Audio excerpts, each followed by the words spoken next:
If you take a look at a Moray eel's skeleton, you'll find something very unusual. A strange set of bones with a bunch of tiny teeth at the end, which doesn't make sense at all. Because look here, it's a large pair of eel jaws.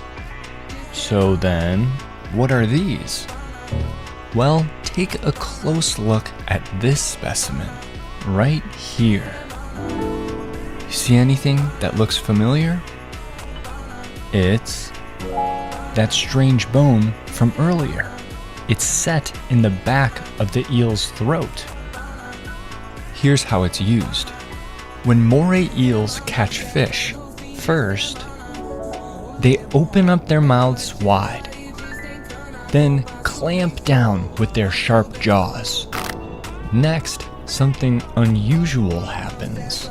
That strange set of bones in the back of their throat launches forward, grabs hold of their meal, and drags it down their esophagus.